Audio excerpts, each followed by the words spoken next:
वहाँ तो तलवारें लहराने देते हैं आप उनको, वो आपको कोई नहीं लॉ एंड ऑर्डर दिखता है। सारा लॉ एंड ऑर्डर की दिक्कत आपको बंगाल में दिखती है। नहीं, मुझे आप अगर बंगाल की बात करते हैं तो आप यूपी की बात करना चाहिए। राशिद साहब जवाब दे रहे हैं आपका। पथराव हुआ।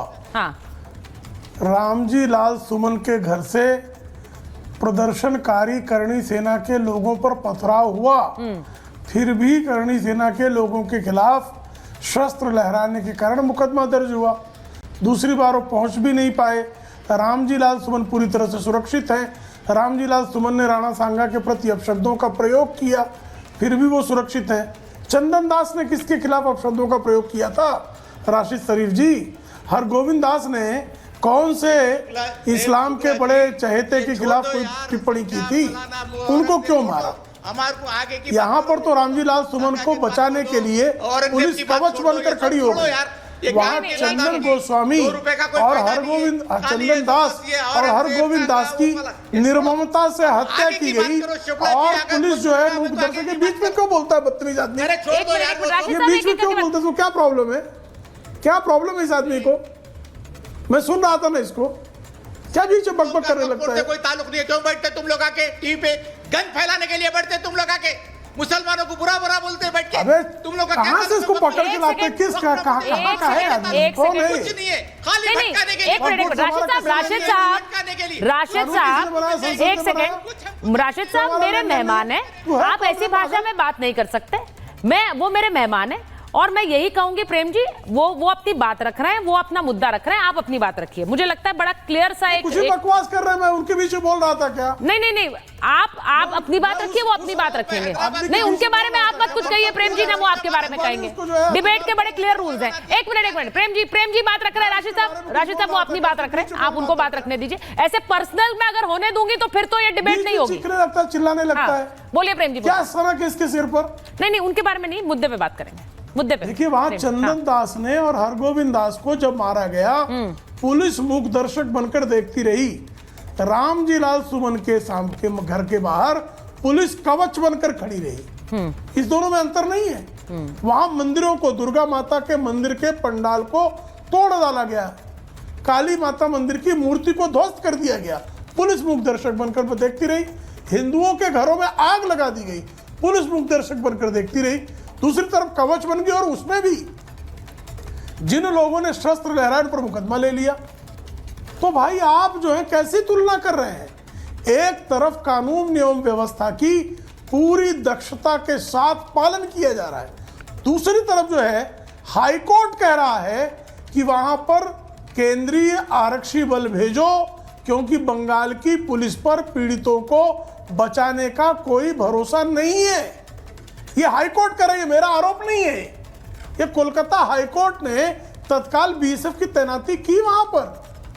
ये इतने सफेद झूठ फिर कहां से बोला जा रहा है? दोनों की तुलना करने का क्या औचित्य है?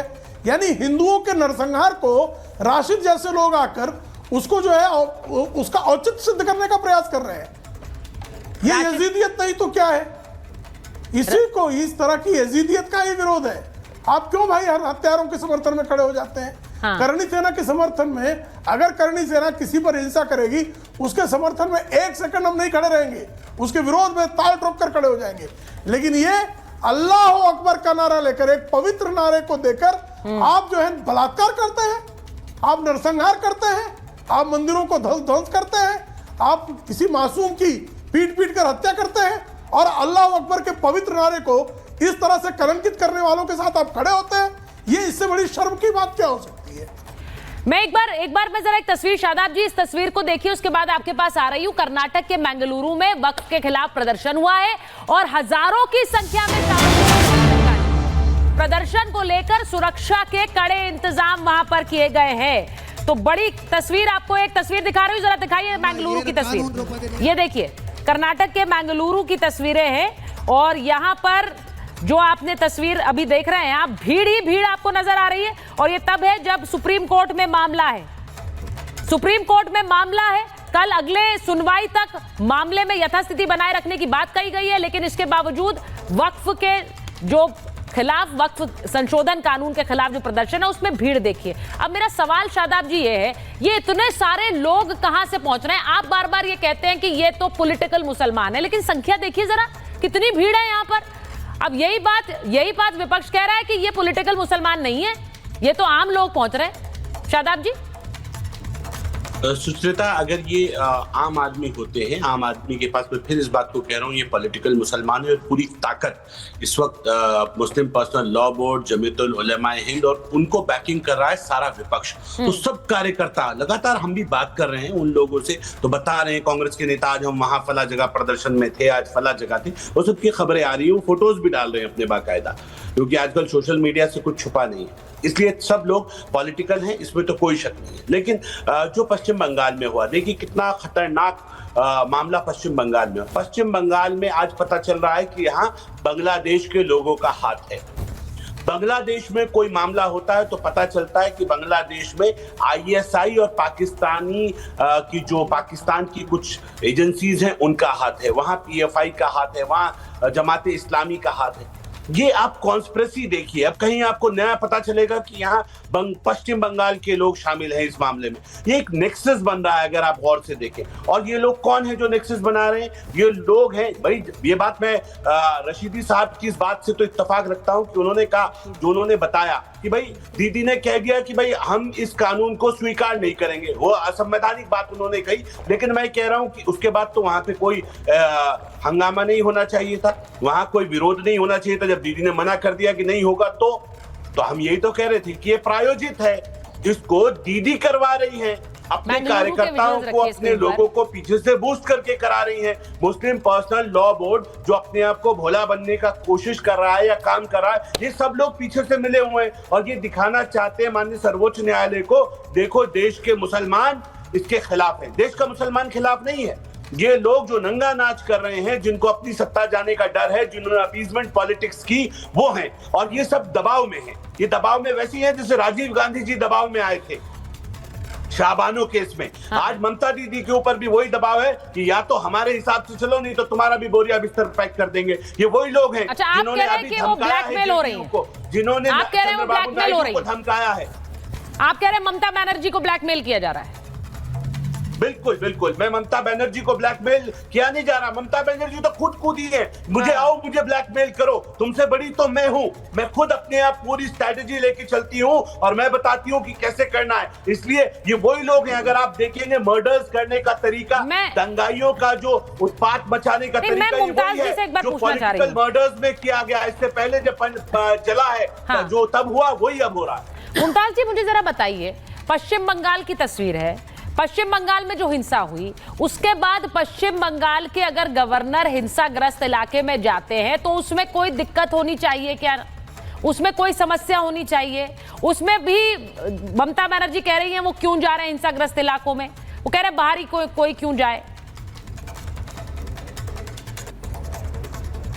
सुचारिता जी बहुत बहुत शुक्रिया। देखिए, सबसे पहले ये कि प्रोटोकॉल में गवर्नर जो है वो बड़े होते हैं, उनका पद बड़ा होता है और गवर्नर को बहुत सारे इख्तियारात हैं। लॉ एंड ऑर्डर की जिम्मेदारी वहाँ के स्टेट गवर्नमेंट की होती है, वो दोनों समझ लेंगे। लेकिन मेरी शिकायत जो है वो प्रेम शुक्ला जैसे लोग और शादाब जैसे लोगों से है, जो सियासी बात कर रहे हैं कि ये वहाँ सियासत हो रही, वहाँ सियासत हो रही। एक मिनट, मैं पहली बात तो ये कहता हूँ कि जो भी वहाँ हुआ है उसकी मैं मजम्मत करता हूँ, कंडम करता हूँ और ऐसा कहीं नहीं होना चाहिए, नंबर एक। और ममता बनर्जी को अगर वो अब आपको बोलेंगे ये मुमताज जैसे लोगों को क्यों बुलाती हैं, तो फिर मैं कुछ कह पाऊंगी उन्हें? एक मिनट कुछ कह पाऊंगी उन्हें? बताइए जरा। एक मिनट रुक जाइए, एक मिनट। नहीं, आप मुझे बताइए ना, आप लोग एक दूसरे नहीं, ये व्यक्तिगत क्यों आप करते हैं? मैं उनको बोल पाऊंगी मुमताज जी, अगर वो आपके लिए बोलेंगे कि मुमताज जैसे लोगों को क्यों बुलाती हैं, ये जैसे तैसे का क्या मतलब होता है? नहीं, मैं बुलाने की बात नहीं कह रहा हूं। जो लफ्ज इस्तेमाल करते हैं प्रेम शुक्ला जी जिम्मेदार हैं, लेकिन ये आतंकवादी, जिहादी और आताताई और इस तरह से अरे भाई जो क्रिमिनल है वो क्रिमिनल है। आप एक लफ्ज को पूरी हत्यारों को आदरणीय के आतंकवादी नहीं कहे तो क्या कहे? आतंकवादी है। रमेश बिधूड़ी पार्लियामेंट के अंदर हत्यारों को क्या कहे? करार दे देते हैं कि ये आतंकवादी है, ये गद्दार है। अरे तो हत्यारों हथियार के तो लिए फिर आप कार कृपा सेवा करके वाले शब्द जो बता कार सेवा दीजिए कह रहे कि थे, किस शब्दों से नहीं तो उनको फिर जो जो है, बाबरी मस्जिद को उनको- जिन्होंने उनका गिराया उल्लेख क्या किन थे, शब्दों से किया आतंकवादी जाए? थे? नहीं, जो जिन्होंने बाबरी मस्जिद को गिराया आतंकवादी वो थे कार कि नहीं सेवक थी, थे, बताइए। बहुत शरीफ लोग नहीं, जिन्होंने बाबरी मस्जिद को गिराया क्या थे, हमें बताइए। प्रदर्शनकारी थे वो, एक सड़ी हुई क्या थे वो? सड़ा हुआ ढांचा और जो ढकेल अभी दिया, कार इसमें क्या सेवा होगा? करने की बात एक कर सड़ा रहे थे हुआ ढांचा औरंगजेब तो की ढकेल कब्र पे दिया। जाके, वो क्या थे, हमें इसमें क्या है? बताइए। और जो करनी सेना सड़ा अभी हुआ ढांचा ढकेल तलवार दिया, लेकर इसमें के क्या आगरा अपराध है? पहुंच गई, वो क्या थे, बताइए। सड़ा फिर आप हुआ बोलिए ढांचा ना, इनको भी ढकेल दिया, आतंकवादी क्या बोलिए। सड़ा हुआ ढांचा कहिए तो आतंकवादी अगर ढकेल दम है दिया तो। उसको। और जो उसमें क्या हो 2002 में कत्लेआम गुजरात में हुआ उसके बारे में बोलिए, सड़ा हुआ वो भी ढांचा आतंकवादी ढकेल थे। आतंकवादी कहे। हाँ? मैं अरे भाई, आपकी मैं तरह कोई कह रहा हूं कि सांप्रदायिक क्रिमिनल हूं। जो लोग मैं हैं, आपकी जो तरह कोई फिरका गलत परस्त काम हूं, करते हो, महाराज। गलत है, उसको एक सड़े कहिए हुए आप। ढांचे को ढकेल दिया, उसमें कौन सा देखिए इस बीच